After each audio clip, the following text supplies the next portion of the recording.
আবহাওয়া সংক্রান্ত বিষয়ে নয়া নজির গড়ল ভারত। সম্প্রতি প্রকাশিত আন্তর্জাতিক রিপোর্টে প্রকাশ পেল বিশ্বের প্রথম 100টি উষ্ণ শহরে রয়েছে ভারত।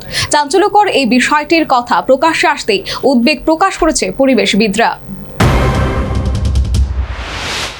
উষ্ণায়নের কুফল রোখার জন্য বিশ্বজুড়ে চেষ্টা চলছে। পৃথিবীর অন্যান্য অনেক দেশের মতো ভারতও নিচ্ছে নানা উদ্যোগ।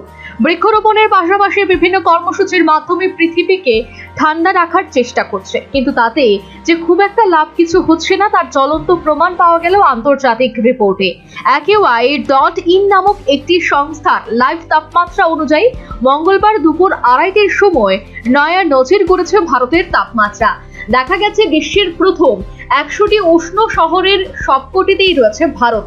এই তালিকায় যেমন তাপপ্রবাহের জন্য পরিচিত চণ্ডীগড়, দিল্লি, ফরিদাবাদ, আগ্রা, গোয়ালিয়র, অযোধ্যা, রায়পুর এবং কোটার মতো শহর রয়েছে, তেমনি রয়েছে জম্মু এবং হিমালয়ের কোলে অবস্থিত উত্তরাখণ্ডের হরিদ্বারও।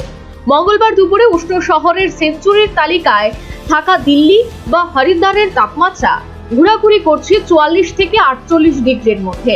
এর মধ্যে তাপমাত্রার পরিমাণ বেশি ছিল বরেলি, পাঠানকোট, ঝাঁসি, বঠিন্ডা ও কৈথলের মতো শহরগুলিতে। উষ্ণ শহরে সেঞ্চুরি নিয়ে আলোচনার মাঝেই নতুন করে উত্তর এবং পশ্চিম ভারতে তাপপ্রবাহের সতর্কতা জারি করেছে IMD।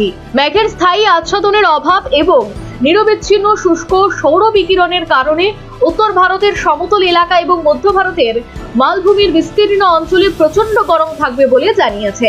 এমনকি পশ্চিম উত্তরপ্রদেশের কিছু অংশে এই তাপপ্রবাহ 24শে মে পর্যন্ত চলতে পারে বলেও পূর্বাভাস দেওয়া হয়েছে তাদের তরফে।